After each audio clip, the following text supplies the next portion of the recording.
ஒருத்தன் வந்தான் பிரிட்டிஷ்காரன், பல நூறு ஆண்டு அடிமையா கிடந்துச்சு இந்த நாடு. அவனை அடிச்சு விரட்டுறது, போராடி விரட்டுறது விடுதலை போராட்டம். நீங்க அவனை கப்பல்ல வந்தவனை விரட்டி விட்டுட்டு வானூர்தியில் வரவனை வா வான்னு சிவப்பு கம்பளை விரிச்சு வரவேற்கிறத விடுதலை பெற்ற நாடுன்னு சொன்னீங்கன்னா நீங்க ஏற்கிறீங்களா? எதிர்க்கலாம் இருந்துச்சு. அன்னைக்கு ஒருத்தவன் தான் அவனுக்கு மட்டும் அடிமையா இருந்த என் நாடு உலகில் ஒவ்வொரு நாட்டுக்கும் அடிமையா இருக்க துடிக்குது. இதை டெவலப்னு சொல்லுது, இதை வளர்ச்சின்னு சொல்லுது. எந்த முதலாளி மக்கள் சேவைக்கு வருவான்? தன் லாபத்தை வைக்க வருவானா? முதலீடு செய்ய மக்கள் சேவைக்கு வருவானா? தமிழ்நாட்டு இளைஞர், இந்திய நாட்டு இளைஞர்களுக்கு வேலை வாய்ப்பை கொடுக்கணும். படிச்சுட்டு பல கோடிக்கணக்கான பல லட்சக்கணக்கான இளைஞன் வேலை இல்லாமல் இருக்க, அவனுக்கு வேலை கொடுக்கணும். அவனுக்கு என்ன வேண்டுதல்? என்ன வேண்டுதல்? இங்க நிலம் எவ்வளவு நாள் எடுத்துக்க, எத்தனை ஏக்கர், 2000 ஏக்கர், 3000 எடுத்துக்க, நிலத்தடி நீர் உறிஞ்சிக்க, தடையற்ற மின்சாரம், 1 மணி நேரம் உற்பத்தியில் மின்தடை ஏற்பட்டு இழப்பு ஏற்பட்டால், அரை மணி நேரம் ஏற்பட்டால் அதற்கான இழப்பை மத்திய மாநில அரசுகளை ஈடுகட்டும் புரிந்துணர்வு ஒப்பந்தம். நீ உற்பத்தி செய்யற பொருளை விரைந்து எடுத்துட்டு போக 8 வழிச்சாலை, 4 வழிச்சாலை. இதுக்கு 5000 ஏக்கர்ல ஏர்போர்ட், அதுக்கு 6111 ஏக்கர்ல துறைமுகம். இதுல யார் வசதிக்கு? மக்களின் வசதிக்கா? மக்களின் வசதிக்கு போட்டவன் எதுக்கு 100 கிலோமீட்டருக்கு ஒரு குக்கு கட்டையை போட்டு காசு வாங்குற? எதுக்கு வாங்குற? மக்களின் வசதிக்கு அந்த ரோடு போட்டா எதுக்கு வாங்குற? இப்ப நான் வந்தல போர்டு, இந்த ஒரு கார்ல வந்தல இந்த போர்டு, இதுக்கு 5 லட்சம் ரூபாய் ரோடு டாக்ஸ் கட்டிருக்கேன். எந்த ரோட்ல ஓட்ட கட்டி வாங்கினேன்? எந்த ரோட்ல வாங்குறதுக்கு ஓட்டுறதுக்கு டாக்ஸ் வாங்கினேன்? அந்த ரோட்டை காட்டுற அதுல மட்டும் ஓட்டிக்கிறேன். 5 லட்சம் ரூபாய் ரோடு டாக்ஸ் சாலை வரின்னு எடுத்துட்டு அப்புறம் எதுக்குடா 50 கிலோமீட்டருக்கு 100-150 ரூபாய் காசு வாங்குற? அப்ப என்னது? என்ன அணுகுமுறை? எல்லா வண்டிக்கு சாலை வரி எடுக்கிறீங்களா தங்கச்சி? அப்புறம் எதுக்கு அப்புறம் டோல் கட்ட தர்ற? என்னடா நடக்குதுங்க? கேட்டா வளர்ச்சி, வெளிநாட்டுல இருந்து முதலீடு கொண்டு வரோம், வெளிநாட்டுல இருந்து நீங்க கொண்டு முதலீடு செஞ்சது திருப்பி எடுத்துட்டு வரீங்க, இல்ல நீங்க இருந்து நீங்க வச்சுட்டு வரீங்க. ஐயா எடப்பாடி ஐயா கேட்கட்டும், அவர் ஆட்சியில இதே முதலீட்டாளர் இருந்து அம்மா ஜெயலலிதா முதலீட்டாளர் மாநாடே போட்டாங்க. இதுல என் தம்பி 36 லட்சம் பேருக்கு வேலை கொடுத்துருக்கோம் டாப்ல. இங்க 75 லட்சம் பேர் டிஎன்பிசி தேர்வு எழுதிட்டு வெளியில் நிக்கிறான். 15 லட்சத்தி 3937 இடம் தான் வாய்ப்பு. அதுல 15,52,000 பேர் தேர்வு எழுதிருக்கான். இவர் தான் 36 லட்சம் பேருக்கு வேலை கொடுத்த மகான். தங்கச்சி கேட்கறவன் கேன பையன்னா கேப்பையில நெய் விடிதும்பா எங்க ஊர்லயும்பா. இங்க கேட்கறவன் கேன பையில சொல்றவன் தான் கவனமா இருக்கணும். யார்கிட்ட சொல்றோம்னு பார்த்து பேசணும். சும்மா ஏதாவது பேசிட்டு இருக்கிறதுக்கு நாங்க பார்த்து படிக்கிற பக்கிரின்னு நினைக்கிறீங்களா? எங்களெல்லாம் உலக அரசியல உள்ளங்கள் வச்சுட்டு தர பசங்க நாங்க. தொழில் வளர்ச்சி இத்தனீண்டு பய 35 வயசு உள்ள இப்ராஹிம் எப்படி பண்றான்னு பாரு. நான் பேசுனது அங்க அந்த ஊர் சீமாங்கிறேன். என்னை நீ பார்த்து சிரிக்கிற. நான் மரங்களில் மாநாடு போட்டு சிரிச்சு அப்பதுக்கு அலையாத்திமா காடுகளுக்கு மாநாடு போடுறேன். இதான் பெரிய இவனாச்சா? பனைமரம் நாயாரி பனைமரத்தை பாதுகாக்கணும் போது இவர் பனைமரம், அது ஒரு சாதி மரம். இப்ப நீ பனையை வெட்டாதுன்னு சட்டம் போடும்போது சாதி மரம் இல்லை, நீதி மரம் ஆயிருதா? சமூக நீதி மரம் ஆயிருதா? மரங்களை நட்டா, நான் மரக்கன்றுகளுக்கு நட்டா அதுக்கு மதிப்பெண் கொடுக்கும்போது சிரிச்சா. இப்ப நீயே ரகசியமா மரக்கன்று நட்டு படத்தை மட்டும் அனுப்புங்க, நாங்க மார்க் போடுறோம். அது சீமா சொன்னா சிரிக்கிறது இல்லை, சினிமாக்காரன் சொன்னா ரசிக்கிறது. டேய் உங்களை எல்லாம் மூச்சந்தில வச்சு வெளுக்கிற காலம் வருதா இல்லையான்னு பாருங்க. ஆளுகளை பாருங்க. சும்மா கல்வி மாநாடு அரங்கத்துக்குள்ள நடக்குது. எத்தனை பெரிய கல்வியாளர்களை கூப்பிட்டு, எவ்வளவு பெரிய தாளாளர்கள், வேந்தர்கள், துணை வேந்தர்கள், அவர்களெல்லாம் கூப்பிட்டு உட்கார வச்ச கல்வியில் சிறந்த மாநாடுன்னு போட்டு புகழ்ந்து தள்ளிட்டாப்ல. உலகம் பூரா பாக்குறீங்க என்னமா கல்வியில சிறந்து விளங்குது ஒரு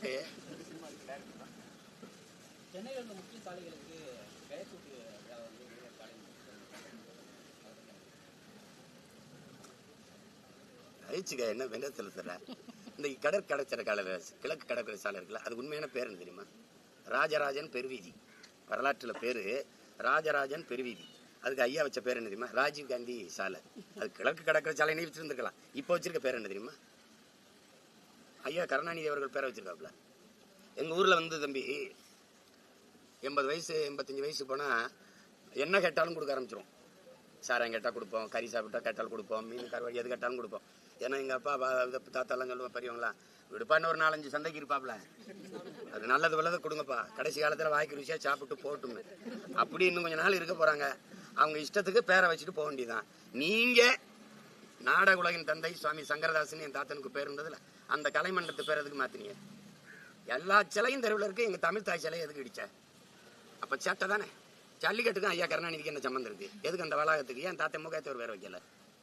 4ஆம் தமிழ்ச்சங்கம் வச்சு தமிழ் வளர்த்த என் பாட்டன் வள்ளல் பாண்டித்துரத்தை இருக்கல, அவன் பேர அந்த கட்டின நூலகத்துக்கு ஏன் வைக்கல? எல்லாத்துக்குமே உங்க அப்பா. அப்ப என்ன நினைக்க தோணுது? சரி வச்சு அழகு பார்த்துட்டு போங்க. மொட்டை அடிக்கிறதுக்கு முன்னாடி நல்லா சீவி கீவி பூ வச்சு ஒரு மொட்டை எடுத்து போவான். 4 மணி நேரத்துல மொட்டை அடிக்க போறோம், அதனால நல்லா ஒரு போட்டோ கூட எடுத்துக்கடாடே. அது அந்த கதை தான். அது அதனால ரசிச்சுக்க. இது எத்தனை நாளைக்கு இருக்கும்? நீங்க வச்சுட்டு போனா நான் மாத்துவேன் தம்பி, நான் மாத்துவேன். இப்ப நான் சொன்னல இந்த பேரெல்லாம் வைப்பேன். அந்த ஜல்லிக்கட்டு வளாகம் சரி கட்டிட்டாங்க, நம்ம காசு தான் போடுறா தாத்த மூக்கையத்தவர் போடுவேன். கல்வி தந்தை இங்க என்ன இது என்ன பேரு வள்ளல் பாண்டித்துறை 4ஆம் தமிழ் சங்கம் வச்சு தமிழ் வளர்த்த பாட்டன் வள்ளல் பாண்டித்துறை தேவர் நூலகம் போடுவேன். என்ன பண்ணுவ நீ? ஏதோ ஆசைப்படுறாரு வச்சு அழகு பார்க்கிறாங்க.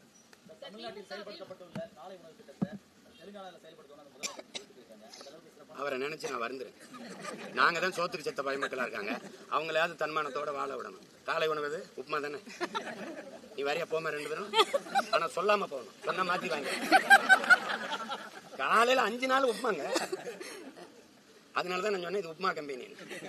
நாங்கெல்லாம் திரைப்படம் தயாரிக்கும் போது எப்படின்னு உப்புமா கம்பெனின்னு ஒழுங்கா காசு தர மாட்டாங்க, ஒழுங்கா அதுக்கு பேரு தம்பி 60 வருஷமா நாங்க ஆண்டுருக்கோம் மாறி மாறி திமுக அதிமுக. மதிய உணவு என் தாத்தன் போடும்போது அன்னைக்கு விடுதலை பெற்ற காலத்துல இவ்வளவு வருவாய் பெருக்கல, கல்வி போய் சேரல, பிள்ளைகளை படிக்க வைக்க என்னன்னா அவனுக்கு வரல.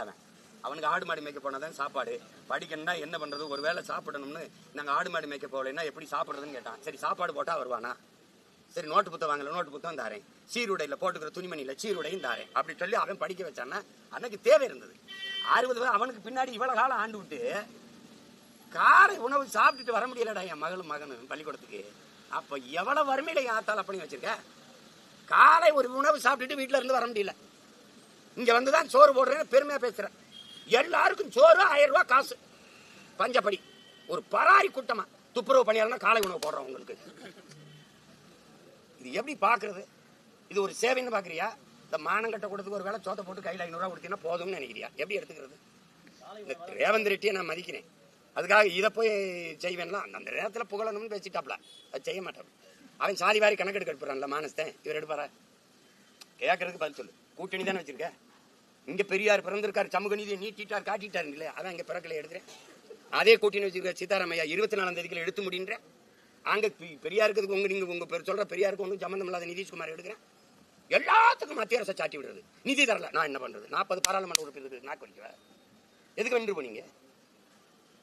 இந்த கையை பிடிச்சிட்டு இப்படி பேசிட்டு இருந்தீல்ல நம்ம ஐயாட்ட மோடி ஐயாட்ட, நீங்க ஐயா அந்த நமக்குள்ள நிதியை கொஞ்சம் ஏதாவது அவரு சொல்லவே இல்லையா? நீங்க அவருக்கு பதிலா நீங்க பேசுவீங்க. மாற்றத்தை எதுல மாற்றத்தை? அதே இங்க பாருங்க, அவர் என்ன செஞ்சிருக்காரு பாருங்க. திமுக 2 இட்லி எடுத்துட்டாப்ல, திமுக 2 இட்லி எடுத்துட்டாப்ல, அதிமுக 2 தோசை எடுத்துட்டாப்ல, எல்லா 2ஐயும் பிச்சு போட்டு ஒரு உப்புமா கிண்டிட்டாப்ல. இங்க அண்ணா வச்சுக்கிட்டாப்ல, எம்ஜிஆர் வச்சுக்கிட்டாப்ல. இதுல என்ன மாற்றம் வருது? இது ஒரு சனியே, இது ஒரு சனியே, 2 சனியும் சேர்த்து ஒரு சட்டையை தச்சுட்டாங்க. சனிக்கிழமை கிளம்பிட்டாங்க. ஏன்னா நீங்க என்ன இதுல மாற்றம்ங்கிற சொல்லையே அவர் சொல்லலையே. நீங்களா மாற்றம் எதில் இருந்து மாற்றம், எப்படிப்பட்ட மாற்றம், எந்தெந்த இடத்துல எந்தெந்த நிர்வாகத்துல எப்படி மாற்றம்.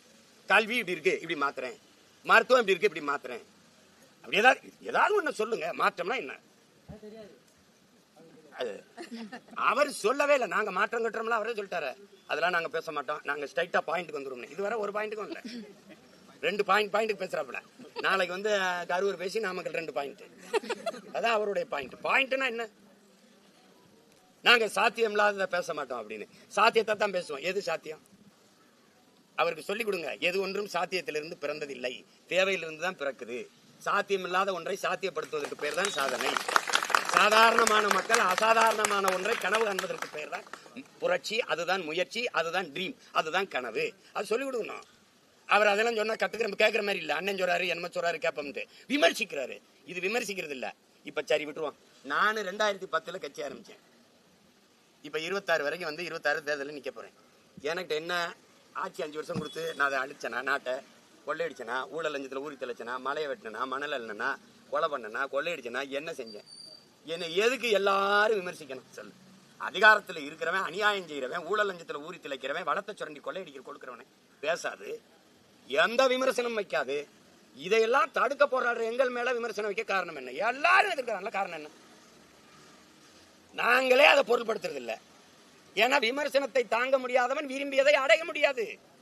அவதூறுகளையும் அவமானங்களையும் கடக்க முடியாதவன் அற்ப வெற்றியை கூட தொட முடியாது. அந்த தத்துவத்தை கற்ற பிள்ளைகள் ஏதோ போய என்னை விமர்சிக்கிறது ஓ வேலை, உனக்கும் சேர்த்து போராட வேண்டியது ஏன் வேலை, அவ்வளவுதான்.